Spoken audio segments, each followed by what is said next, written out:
সরকারি কোনো ব্যবস্থা নিয়েছে? নেয়নি। আমরা বারবার বন্যায় কবলিত হচ্ছি। আপনারা জেনে অবাক হবেন, আপনাদের এই মাদারগঞ্জ থেকে পুরো বাংলাদেশের প্রত্যেকটা শিশু জন্মের সময় 1,26,000 টাকা ঋণের বোঝা নিয়ে জন্ম নেয়। এটাই হচ্ছে বাংলাদেশ। এই বাংলাদেশে বিগত সরকার, যেই সরকার এসেছে তারাই আমাদের লুটপাট করেছে। আপনাদেরকে বিভিন্ন সমিতির লোভ দেখিয়ে টাকা হাতিয়ে নেয় নাই, এগুলো কে করেছে? এই মির্জা আজম। আপনাদের এই যে সকল লোক এই সমিতি করেছে, প্রত্যেকের ইন্ধন দাতা হচ্ছে মির্জা আজম। আপনারা এগুলা জানেন না, আপনাদের এগুলা জানতে হবে। আপনারা কি আরো ঋণের বোঝা মাথায় নিয়ে বাঁচতে চান?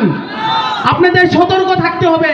প্রত্যেকটা সরকার আসবে আর আপনাদের ঋণের বোঝা বাড়িয়ে তাদের পকেট ভর্তি করে তারা বিদেশ পালিয়ে যাবে, আর আপনারা গরিবই থেকে যাবেন। আপনাদের জীবনের কোনো উন্নয়ন হবে না। কেন হবে না? কারণ আপনারা সচেতন না। আপনাদের এখন সচেতন হতে হবে। আপনাদের প্রশ্ন করতে হবে, একজন রিক্সা চালক দেশের দায়িত্ব নেওয়ার জন্য তার অধিকার আছে, আছে না?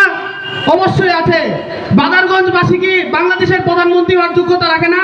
অবশ্যই রাখে। কিন্তু এই জামালপুরকে সবসময় অবস্থান করেছে, খারাপ দিকে নিয়ে যাচ্ছে। জামালপুরের একজন নির্বাহী প্রতিনিধি লুৎফর রহমান ভাই আছে, তিনি সবসময় জামালপুর নিয়ে চিন্তা করেন।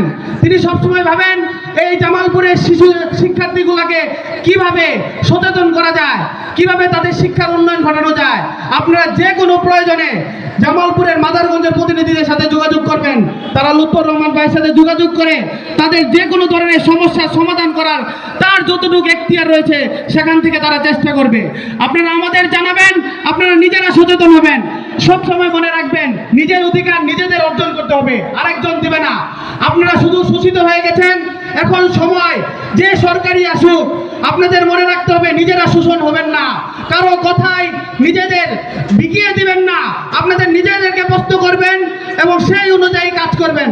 ধন্যবাদ।